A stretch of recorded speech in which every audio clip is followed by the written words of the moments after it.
sais qu'en vrai, j'aimerais bien me tester moi, enfin, juste un petit combat grappling. Juste pour le fun, en m'entraîner à fond, juste pour le fun.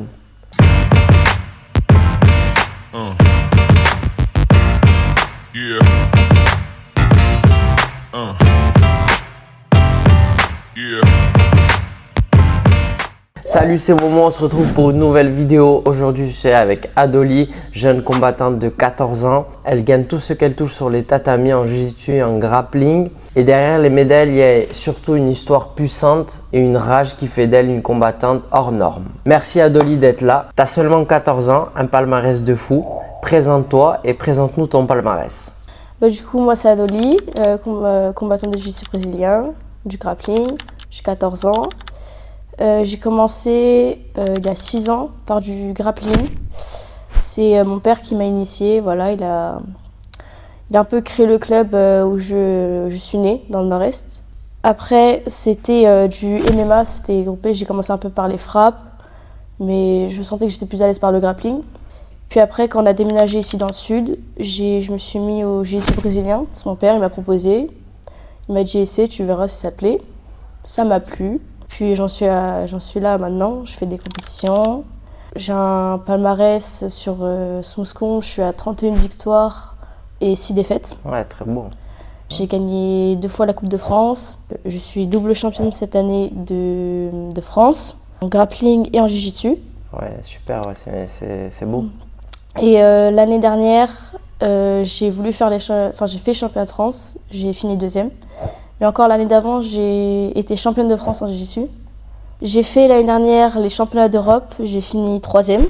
Et on va revenir un peu à tes débuts. Tu m'as dit au début que tu avais commencé parce que ton père avait un club, c'est ça? Oui, c'est ça. Donc ton père est dans le milieu de sport de combat, c'est ça? Oui, c'est ça. Ok. Il a commencé par pareil, jiu-jitsu, grappling ou rien à voir? Son histoire, en fait, elle est assez complexe aussi. Il a fait beaucoup de sports de combat, boxe anglaise, pied-point. Il a fait du newaza. C'est quoi? Voilà. Newaza, c'est un peu de variante de jiu-jitsu. D'accord, voilà. ok, je connaissais pas. Il a fait du judo. Et du coup, il a goûté au jiu-jitsu. Et puis il a continué. Et maintenant, il est ceinture noire. Et du coup, il avait ouvert un club, c'est ça? Et tu avais commencé avec lui parce que c'est ça. C'est de famille en fait. Famille, d'accord. C'est de famille. Et du coup, quand tu as commencé avec ton père, tu avais dit grappling, jiu-jitsu, c'est ça? C'est ça, ouais. Et tu n'as jamais tenté de faire de la boxe anglaise parce que tu m'as dit que ton père faisait aussi… Oui. Parfois, on a un petit dojo dans le garage parce qu'il est entraîneur du coup de MMA. D'accord. Parfois, je lui demande un peu de mettre les gants. Voilà, on boxe un peu. Mais je suis tellement focus sur le jiu-jitsu que j'ai pas vraiment le temps de faire focus. Tu as déjà le mental d'une combattante, d'une guerrière. Comment tu vis un peu tout ça au collège? Tu es encore toute jeune. Comment tu vis tout ça un peu? Sûr, c'est pas facile parfois au quotidien d'enchaîner avec les cours. Mais je suis tellement focus sur le sport que parfois j'en fais chuter un peu mes notes. Enfin, je vais pas me mentir, je suis pas une très bonne élève, je préfère le sport aux études. Mais je sais qu'au collège, on me respecte parce que du coup, on me connaît, on sait que je fais du sport de combat, on m'embête pas. Mais vu que ça se voit un peu à ma carrure physique, on cherche pas réellement à m'embêter aussi. J'ai eu un peu un petit début d'harcèlement par rapport à comment je suis physiquement, mais un peu musclée. Mais après, ça s'est calmé. C'est vrai qu'on entend de plus en plus ça. Nous, à notre époque, on n'entendait pas ça. Et c'est vrai que là, chez les jeunes, maintenant, c'est de plus en plus. Tu as un mental de guerrière parce que, pareil, tu as 14 ans et tu es déjà focus sur tes objectifs. On se recentre sur ta carrière sportive, sur le grappling, le JJB, pardon. Et dis-moi un peu ces émotions que tu ressens quand tu combats. Avant de monter sur le tatami, il y a toujours une part de stress. Moi, je suis quelqu'un qui est très stressé, même au quotidien. J'ai toujours de l'anxiété. Après, dès que tu montes sur le tatami, franchement, ça part. Donc voilà.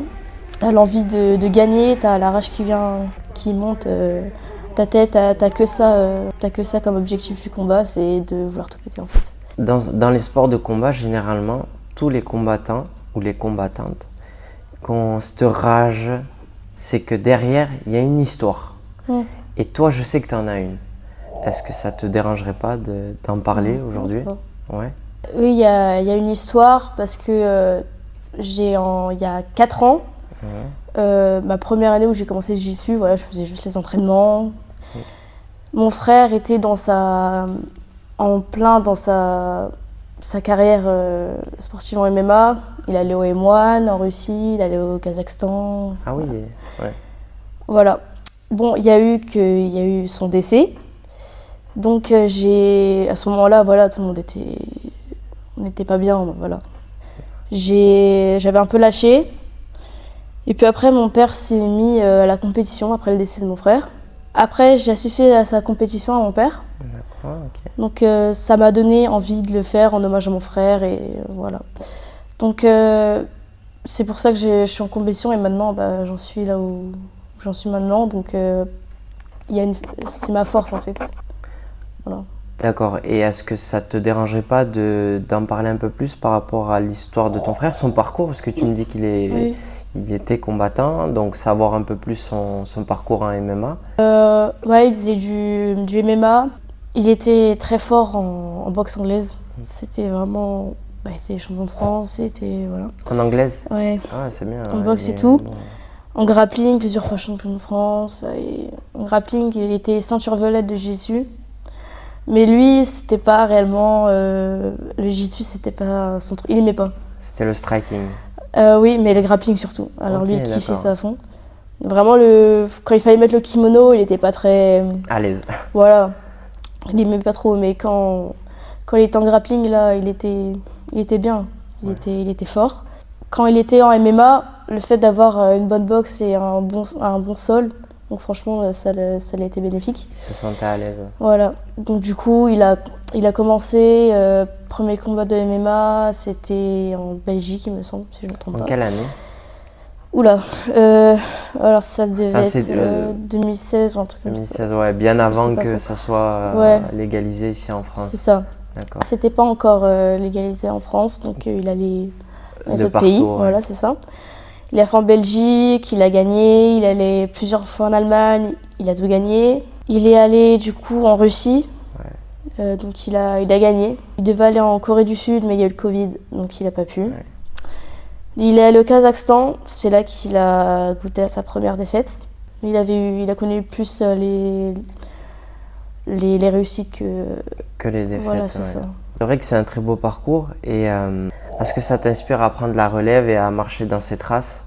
Oui, parce que j'ai comme aussi objectif de ma vie, c'est de continuer, de prendre la relève. On me dit souvent, fais ça pour toi, mais bon, il y a une part, je vais faire ça pour moi, voilà. Mais je pense le plus gros, c'est que je fais ça pour lui. Parce que je me dois, parce que sinon, je sais pas, ma vie, elle aura pas de sens pour moi, il faut que je fasse ça. Il faut que je fasse, et à travers ma carrière, si je perce dans la MMA, c'est que je ferai plus entendre son nom que le mien en fait. Il y aura toujours lui derrière moi. Franchement, c'est beau d'avoir cette mentalité, cette force. Ben là, tu viens de parler des MMA, donc je doute que à la fin, c'est ton objectif. Parle-nous du rêve que tu aimerais atteindre du coup à la suite. Mon rêve ultime, ce serait d'être combattante pro en MMA. Mais il y a aussi, mon objectif aussi, ce serait de pouvoir décrocher certains titres en jiu-jitsu, notamment en grappling si je peux. Mais en jiu-jitsu, gagner les mondiaux, les Europes lorsque je serai juvénile par exemple.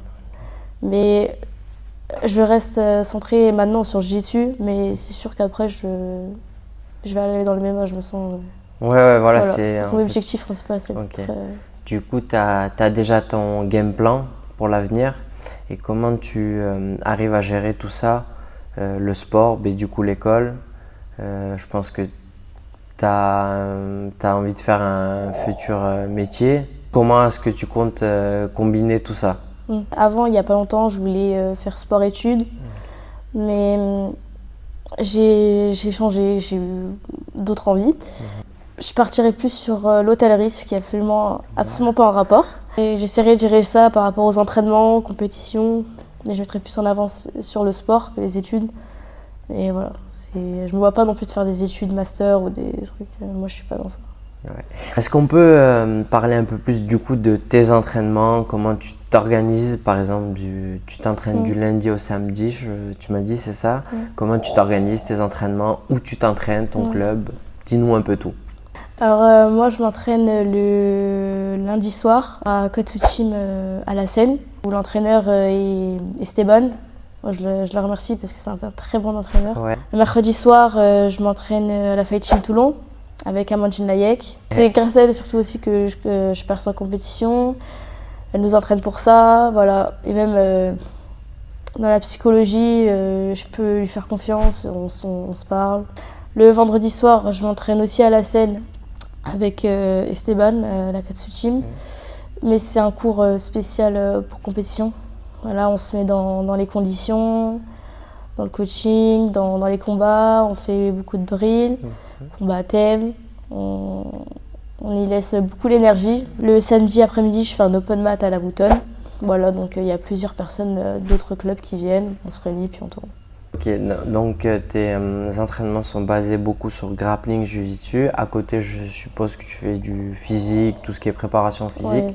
Tu le fais à part, tu le fais seul ou tu as un coach En dehors, je fais de l'escalade, donc à Vertical Art à Toulon. C'est physique ça? Grâce à ça que je développe ma force. Ouais, c'est ce que force, j'allais c'est dire le moi grip. aussi. Et surtout le grip. À côté, du coup, il y a une salle de sport dans la même salle. Et je fais du cardio, je fais de la force, je refais de la force après, du cardio, enfin, j'enchaîne tout. Tu as un très bon rythme. Et c'est quoi un peu ton programme quand tu prépares une compétition? Est-ce que tu restes sur le même programme ou tu modifies ou tu vas aller doubler par exemple tes entraînements? Comment tu t'organises pour ta prépa? Les entraînements, je reste sur les mêmes que d'habitude. Mais quand il y a du poids à perdre, par exemple chez moi, je fais du cardio. À quel poids tu combats? À quel poids? Je suis en kimono, je suis en moins de 60-500. Okay. Mais la pesée, c'est en kimono, donc je fais à peu près 58-500 à jeun, comme ça, sans kimono, quand je me pèse le matin. En grappling, c'est en moins de 59-900. La plupart du temps, je fais tout le temps des régimes. Je te laisse nous parler un peu de tes prochains combats. Tu as une date là prévue? Oui. Ma prochaine compétition, ce sera aux Europes à Rome, le 17 mai. C'est bientôt. Ouais. C'est bientôt, donc la prépa, là, je la fais. Après, j'aurai Marseille, le 1er juin, du coup. Mai-juin, et après, tu as la coupure juillet-aut, c'est ça? Ouais, c'est ça. Vacances. Je m'entraînerai, mais tu tranquille. Tu t'entraînes, mais tu relâches un peu. Ouais.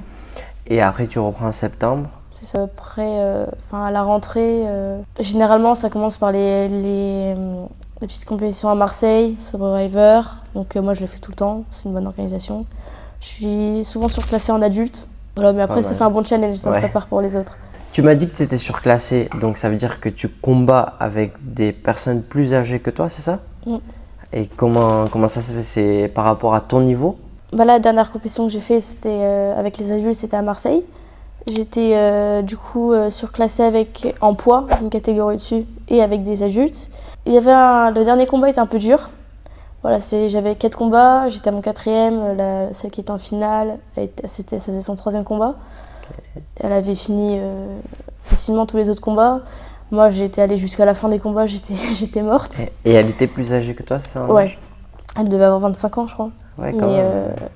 J'avais combattu contre d'autres femmes qui avaient 30 ans, 40. Ah ouais.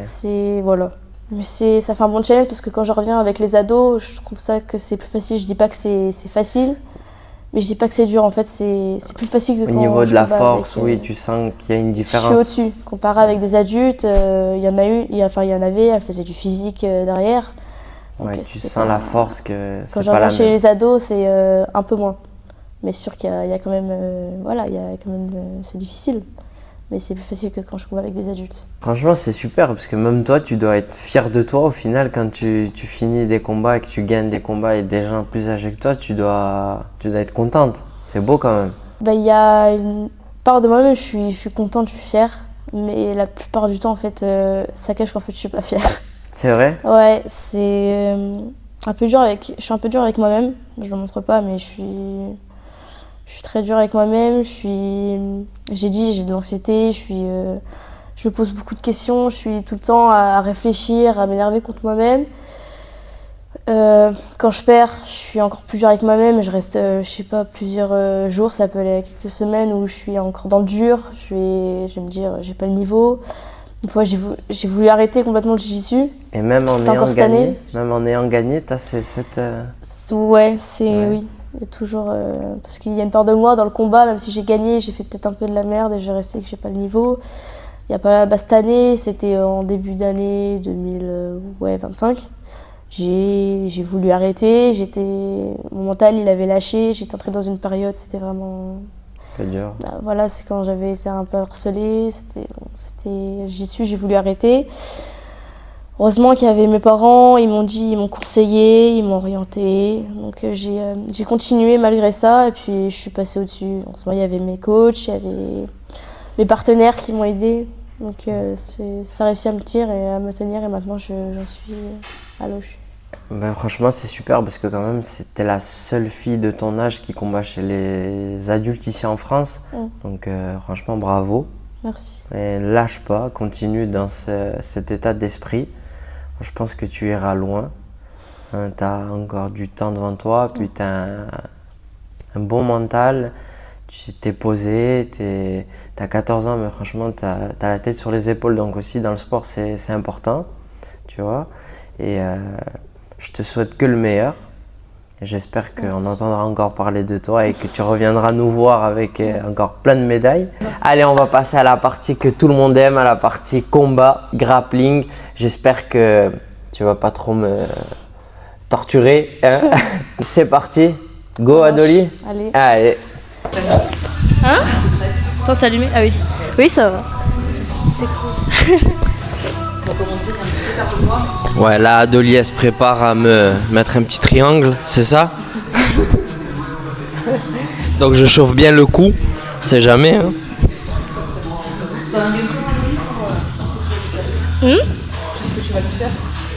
On verra pendant le combat. Moi, mon dicton, c'est toujours s'adapter à la situation. Donc on verra. Ouais.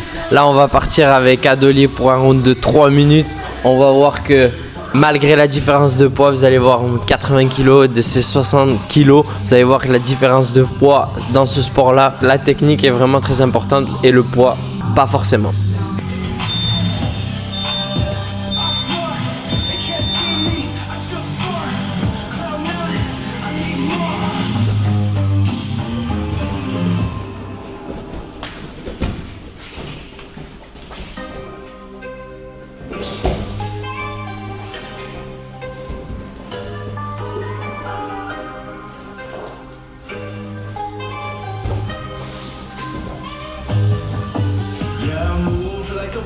I don't talk, I just win. I was built for the grind, never fold, never been. So number one day, we ain't never gonna be calm. They be watching my moves, but they never get in. City lights flashing while I ride through the night. Pistol on my side, I ain't running from a fight. Took the pain, took the L's, now it's max in my sight. Told them I would make it, now I'm shining too bright. Yeah, I be floating like a ghost. Ain't no love lost, I just had to do the most. Cloud 9 living, I ain't never coming down. If they looking for the king, tell them look above the ground. Yeah, top floor, they can't see me.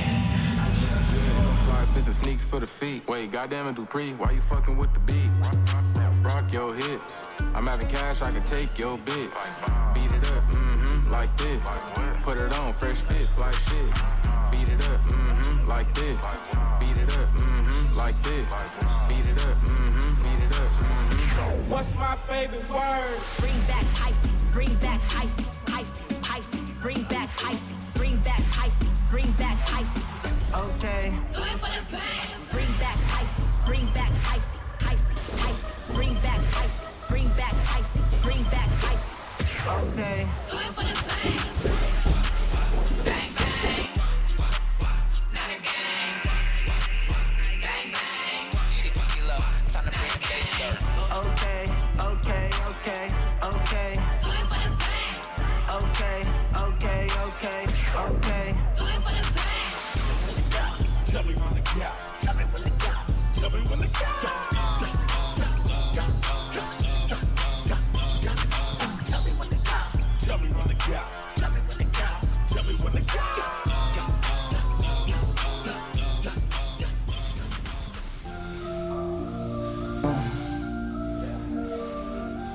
Lost in the waves, I can't find my way out. Drowned in this love, but it feels like a drought. Heart full of pain, I don't know what it's about. Elle m'a fatigué. Franchement, elle passe de partout. Tu passes de, je bloque là, tu passes là, je bloque là, tu passes là. Tu m'as fatigué. Voilà, il y a de la force en face quand même. Donc, Ouais. c'est ça qui est un bon. peu difficile, mais il y a un peu de technique quand même. Sur la défense, ça, franchement, c'est bien. Alors franchement, elle m'a impressionné. Je bloquais là, elle passait là, là, là. Ça passait de partout. Je savais plus où me mettre. Et franchement, là, la technique, tu vois vraiment que dans le sol, la technique, c'est tout. T'as beau forcer, t'as beau essayer de t'en sortir avec la force et tout, ça passe pas. Tu vois, j'essayais de bloquer, tu passais là, j'essayais de bloquer, tu passais là. Ah, mais franchement, je suis lourd quand même, hein. Je fais 80 kilos. Hein. T'en fais combien? 59 là actuellement. Ouais, actuellement 59. Franchement, chapeau. Merci. Adoli, je te laisse nous montrer quand même une technique favorite que tu arrives à passer par exemple sur chaque combat, tu arrives à passer. Ok, Si tu peux nous la présenter. ça marche. Allez, c'est parti. Donc, Vas-y. quand mon adversaire il engarde sa main, Ouais. hop, Ok. voilà, qu'il laisse un peu traîner ses bras, voilà. Là, ouais. On va choper la saisie, Ok. on va se décaler. Hop. Toujours la jambe en barrage Ok, pour pas on qu'il appuie. revienne. On va chercher la kimura. Ok. Et ce que j'ai l'habitude de faire, c'est par D'accord. exemple s'il défend, voilà, il va tout faire. S'il défend, il va essayer de tirer en Il essayant peut, mais de sortir. voilà, C'est il ça. va- Ok, ça mais va là, être tu chiant. bloques, c'est ça? Ce que je vais faire le R. Je vais venir rechoper. Ok. Je vais mettre la jambe en dessous si je peux. Ah ouais. Hop, je pars. Et là, je vais essayer ce que j'ai l'habitude de faire. Hop. C'est je renverse Ah ouais, bien. et je vais chercher le juji. Ok. Ce que j'arrive à faire. Pas mal ça, Vraiment, parce en qu'au compétition. final, tu lui bloques vraiment le bras. Même s'il tire, il peut pas. Parce que t'as mis le s'il genou tire, là, c'est c'est encore ça? mieux parce qu'il donne le juji Il en tend. fait. Ok. Donc il me Tu le passes il sur tend une déjà, autre. donc je peux le faire. On peut l'essayer ça. si je passe sur, si je tends et que tu passes sur une autre. Parce que généralement, les gens pour défendre la kimura, ils vont soit rouler, ça va être Ok. chiant pour revenir. Donc autant passer direct dans la même position à une autre. D'accord. clé. Là, donc, si on repart sur la même technique et que moi j'essaye de tirer le bras, Oui. donc là on est Bah là. là encore, c'est encore plus bénéfique parce que tu Ok. le tends déjà. Pardon. C'est pas grave. Tu le tends. Ok, ouais. Du coup, je peux partir Pas encore sur- plus facilement Ah au ouais. juji, dans toutes les positions. Ok. Donc une fois que t'as le bras, ça y est. Ouais, c'est ça. Ok. C'est bon. Donc, faut pas laisser traîner son bras. Ouais, voilà, le son, il faut pas laisser traîner son bras là. C'est ça. Sinon, tu laisses traîner le bras, C'est c'est fini. fini. Hein. Adoli, je te remercie pour merci ce à toi. partage, cette interview. Merci. Et j'espère te revoir prochainement dans une autre vidéo et une autre interview Bah, ça va avec Avec- plaisir. avec encore plein de choses à découvrir sur ton palmarès, tes victoires. Allez les gars, on n'oublie pas de s'abonner, de liker, de laisser un petit commentaire et on se retrouve pour une prochaine vidéo. Tchuss!